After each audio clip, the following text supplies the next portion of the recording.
Ever pondered how one man could shake the foundations of the British Empire without lifting a weapon?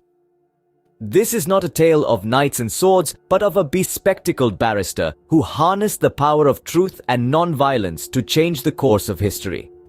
This is the story of Mohandas Karamchand Gandhi, or as the world reverently knows him, Mahatma Gandhi. Born in the small coastal town of Porbandar, India, in the late 19th century, young Gandhi, like many of his contemporaries, set sail for distant shores in pursuit of education. He was just a regular law student in London, England, grappling with the complexities of Western jurisprudence and trying to adapt to the English way of life. Little did he know that this journey was just the beginning of a much larger crusade that would redefine the concept of freedom and resistance. After completing his studies, Gandhi moved to South Africa to practice law. This was where the real test commenced. It wasn't the courtroom battles that challenged him, but the harsh reality of racial discrimination. The African land, known for its gold and diamonds, was riddled with the darkness of prejudice. Gandhi, a barrister by profession, was not spared. He was thrown off a train for refusing to give up his seat in a first-class compartment to a white passenger. This incident was a turning point. It was then when he realized that the law could be a weapon not just for the privileged, but for the oppressed as well. It was then when he pledged to challenge the unjust with the might of righteousness. Gandhi's principles of non-violence, or ahimsa, and satyagraha, meaning holding on to truth, were born out of these experiences. These were not just philosophies but tools of resistance which he believed could bring about change without resorting to violence. And so, armed with these principles, Gandhi set sail back to his homeland, India. The seed of rebellion, sown in the soils of South Africa, was about to sprout on Indian ground.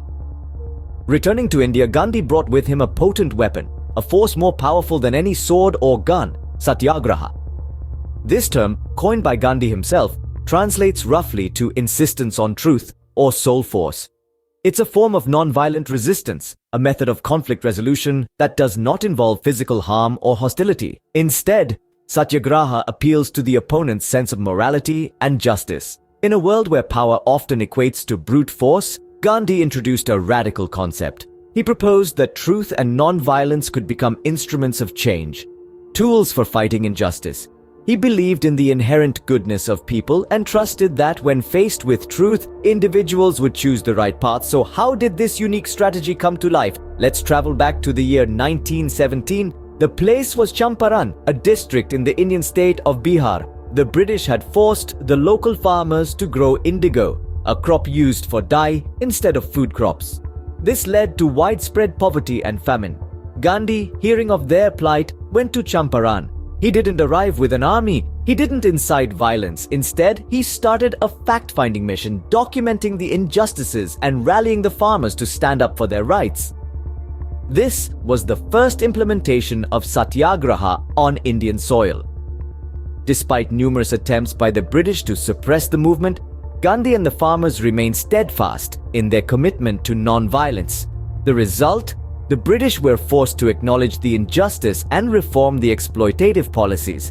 The Champaran Satyagraha didn't just mark a victory for the farmers, it marked the rise of a powerful new strategy in the fight for India's freedom. Satyagraha was not a tool for the weak or the fearful. It required immense courage to face oppression without resorting to violence. It demanded the strength to endure suffering without harboring hatred.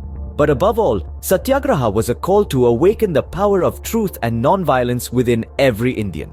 Satyagraha was not just a strategy, it was a call to awaken the power of truth and non-violence within every Indian. In 1930, Gandhi embarked on a journey that would be etched in the annals of history, the Dandi March. The Salt March, also known as the Dandi March, was a pivotal moment in the Indian freedom struggle. It was a direct action campaign of tax resistance and non-violent protest against the British salt monopoly. But what made this act of defiance so significant? Let's paint a picture. It's March 12, 1930. Gandhi, at the age of 61, sets out on foot from his ashram in Sabarmati with 78 followers. Their destination is the coastal village of Dandi, over 240 miles away. The objective? To produce salt from the seawater in direct violation of the British law that had given the British a monopoly over the production and sale of salt. The journey, which lasted for 24 days, was a masterstroke of strategic protest. Each day, as he walked, Gandhi spoke to the masses about the injustice of the salt tax, about the need for civil disobedience, and about the power of non-violent resistance. He was not just challenging a law, he was challenging the very legitimacy of British rule. The march culminated on April 6th, when Gandhi stooped down on the seashore at Dundee and picked up a lump of natural salt. This simple act was a powerful symbol of defiance against the British Empire. It galvanized millions of Indians, leading to mass protests, strikes, and the making of salt throughout the country. The British responded with a crackdown, arresting thousands of people, including Gandhi. But the damage was done.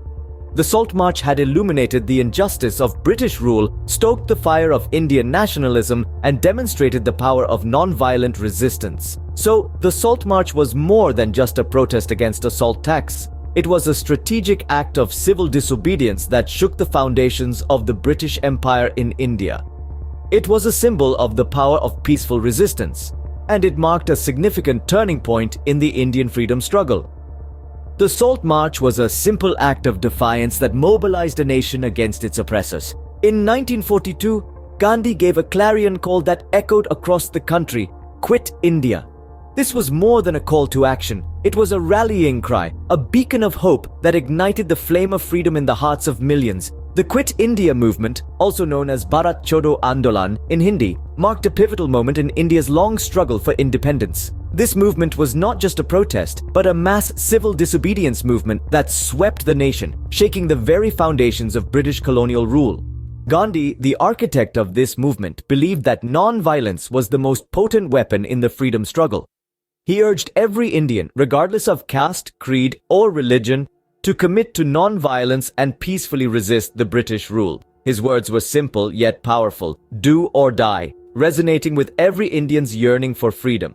The impact of the Quit India movement was profound. It heightened the pressure on the British Raj, causing them to realize that their hold on India was weakening. The movement drew international attention to India's struggle for freedom, causing a shift in global sentiment against British colonial rule. Gandhi's role in the Quit India movement was instrumental. His unyielding spirit and unwavering commitment to non-violence galvanized the nation. He became the symbol of India's struggle for freedom, a beacon guiding the way towards independence. His leadership transformed a nation of diverse communities into a united force, standing against the might of the British Empire. This movement also marked a significant shift in the approach to the freedom struggle. It was no longer about negotiating terms with the British. It was about demanding complete independence. It was the final push, the last hurdle before the dawn of freedom. The Quit India movement, though met with severe repression from the British, did not falter. Instead, it grew stronger, fueled by the spirit of a nation yearning for freedom.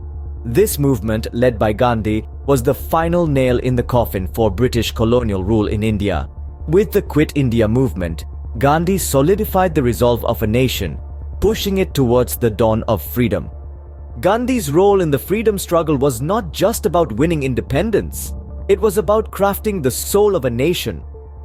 As we have journeyed through the epic saga of Mahatma Gandhi's role in India's freedom struggle, we have witnessed his transformative leadership, his unwavering belief in the power of truth, and his relentless pursuit of justice. The concepts he introduced, such as Satyagraha, a peaceful form of protest based on truth and non-violence, have not only shaped the course of the Indian nation, but have also resonated across the world. His Salt March, a non-violent protest against the British salt tax, has become an iconic symbol of civil disobedience, inspiring countless movements worldwide. But Gandhi's legacy extends far beyond these significant events. He was instrumental in redefining the spirit of a nation, instilling values of unity, equality, and self-reliance. He envisioned an India where every citizen, regardless of caste, creed, or gender, could live with dignity and freedom. He was not just a political leader, he was a social reformer, an advocate for the downtrodden, and a champion of women's rights. His vision of a free India was not merely political independence, but a holistic liberation of the Indian society from the shackles of social injustice and inequality. Even today, his teachings remain relevant.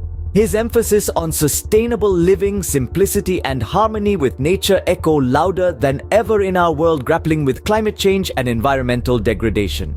Gandhi's philosophy of nonviolence continues to inspire peace movements, while his belief in the power of truth shapes the ethos of modern democratic societies. His life and principles are a beacon for those striving for social justice, equality, and sustainable development. And so, as we reflect on the life and contributions of Mahatma Gandhi, we realize that his legacy is not confined to the pages of history. It is alive in the principles we uphold, the values we cherish, and the world we strive to create. Mahatma Gandhi, the man, may have left us, but his legacy continues to inspire the pursuit of truth, justice, and freedom across the globe.